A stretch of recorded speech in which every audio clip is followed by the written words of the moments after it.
They say every wedding has a moment that no one forgets. A single instant so sharp and cutting it echoes louder than the vows themselves.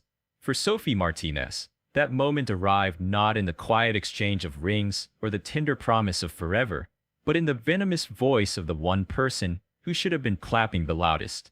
What makes this story so unforgettable isn't just the glittering setting or the wealth on display, but the collision of pride, cruelty, and loyalty that unfolded in front of hundreds of eyes.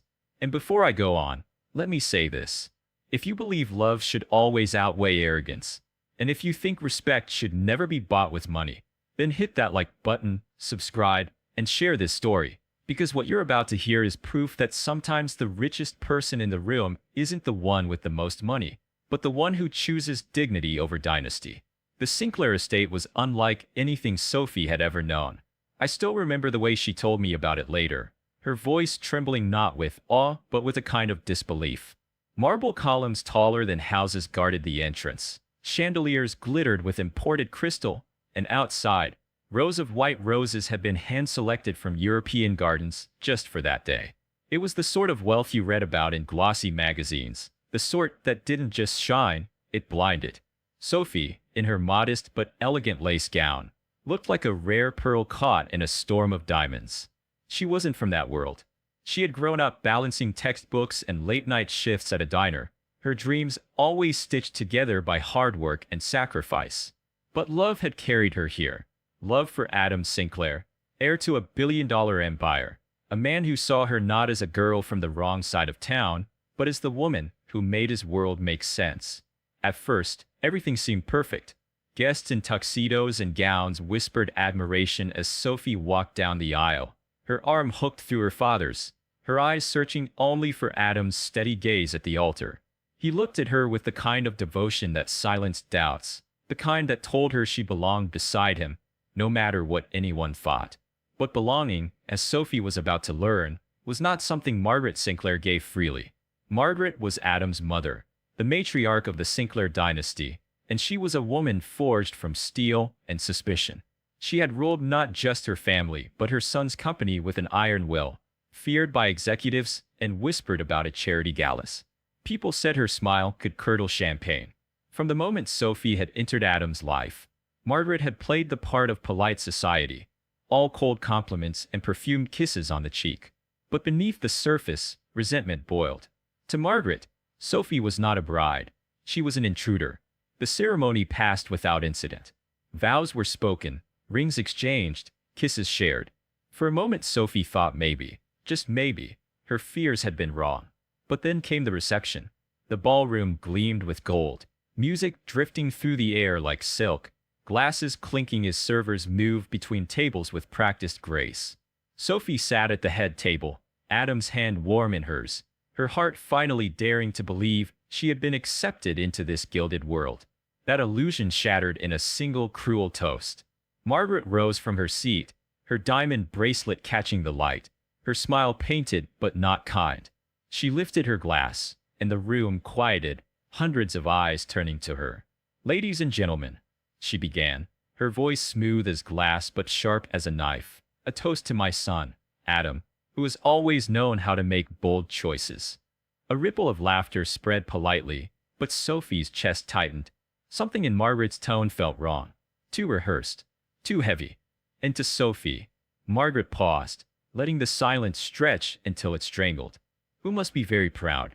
After all, how many waitresses get to trade in their aprons for a wedding dress worth more than their parents' house?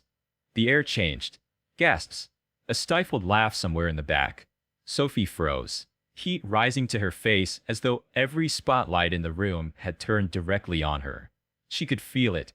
The whispers, the stares, the judgment slicing her down to size. Margaret wasn't finished. She swirled her champagne with deliberate grace, her voice dripping with disdain. "I only hope, for Adam's sake, that love lasts longer than ambition. Because marriages like this," she let her words dangle like poison in the air, "they tend to burn out once the novelty wears off." Sophie's hands trembled in her lap. Every muscle screamed at her to run, to disappear into the glittering crowd and never look back. She thought of her father, who had worked double shifts just to help her pay for college, sitting only a few tables away, now forced to hear his daughter mocked, as if she were nothing more than a punchline. She thought of Adam, silent beside her, his jaw clenched tight, his fingers gripping hers as though holding her together. But what broke her most was the laughter. It wasn't loud, but it was there, a few guests chuckling awkwardly, others hiding smirks behind napkins, some just watching with the cruel curiosity of those who feast on someone else's humiliation. Sophie wanted to scream that she wasn't ashamed of her past, that every diner shift, every textbook, every tear had made her stronger. But the words caught in her throat, strangled by humiliation. Adam stood, not suddenly, not with theatrics, but with the kind of controlled fury that made the room fall silent again. He didn't speak. He didn't shout. He simply reached for Sophie's hand and led her away from the head table, past rows of glittering guests and frozen faces, through the double doors of the ballroom. And in that silence, Margaret's smile faltered. What no one knew then, what Margaret herself didn't yet realize, was that her toast hadn't just bruised her son's bride. It had planted a seed.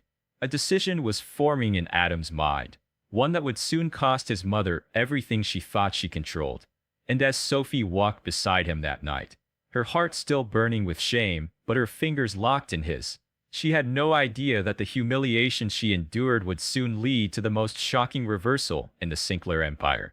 When Adam Sinclair asked his mother to meet him at Sinclair Global 2 days after the wedding, it wasn't framed as a request, it was a summons. The city skyline outside his office stretched like a kingdom of glass and steel, but the real battlefield was the mahogany conference table where Margaret Sinclair sat with her usual air of entitlement. To outsiders, she looked untouchable, a woman who had ruled this empire for 3 decades. But I watched Adam closely that day, the son who had endured her sharp tongue, her endless expectations, and her carefully constructed vision of who he should be. For once, he was not the boy who sought her approval. He was the man ready to take it away. Do you realize what you did? His voice was measured, almost calm, but the storm was there, just beneath the surface. Margaret leaned back, her pearls gleaming under the recessed lighting. I told the truth, she replied coolly. Better for everyone to know now than after she embarrasses you in ways you can't undo. Sophie doesn't belong here, Adam. She'll never fit. He didn't flinch. She belongs with me. That's all that matters. His mother's lips curled into a bitter smile. You think love is enough? That girl was taking orders in a diner 6 months ago.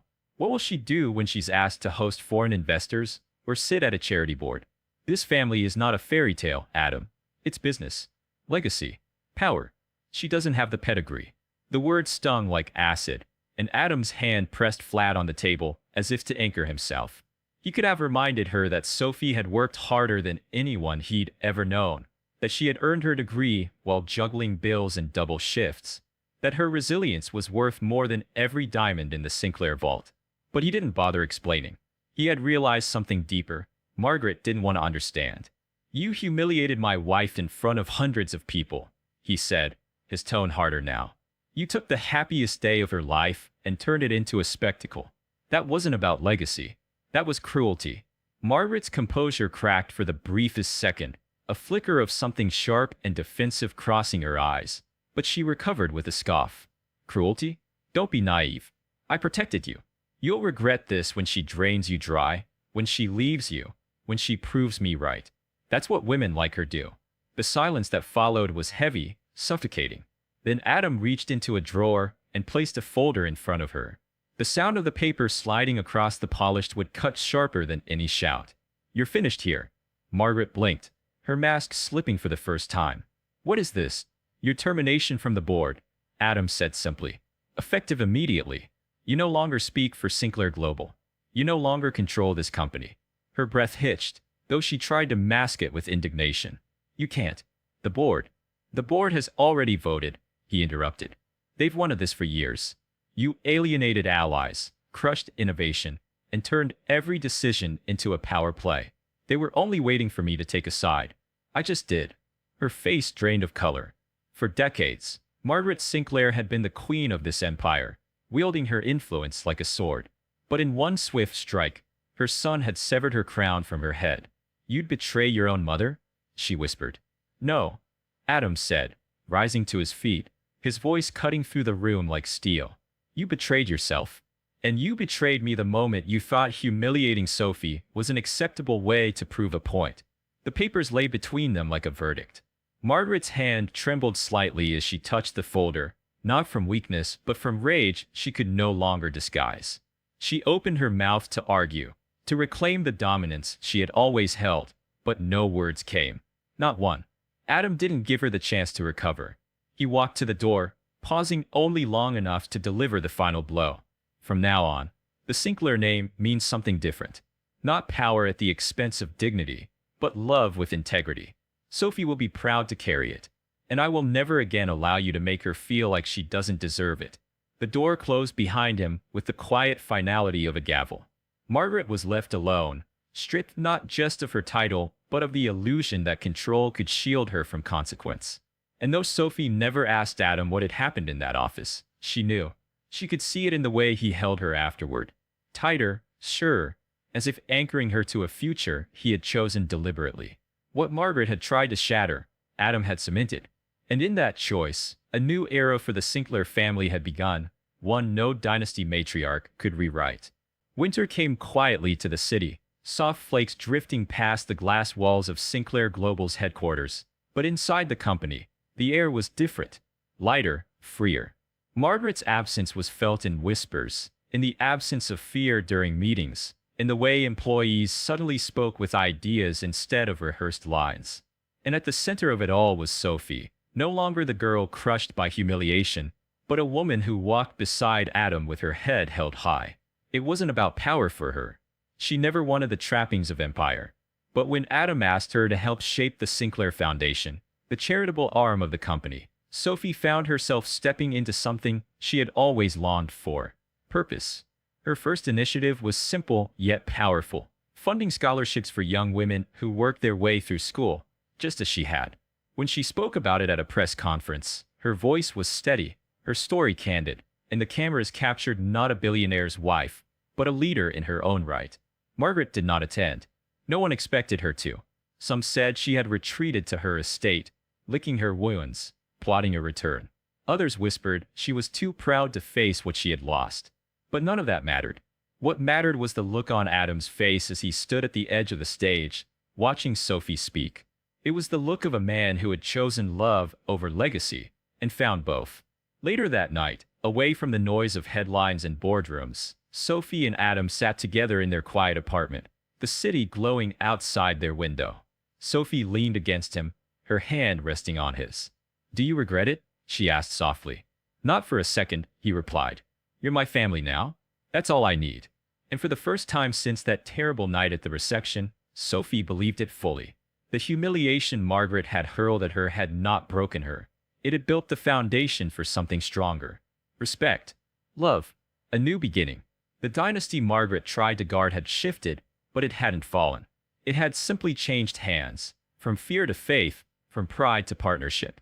And in that change, Adam and Sophie discovered the rarest kind of wealth, a life shaped not by power alone, but by the courage to defend the people who mattered most.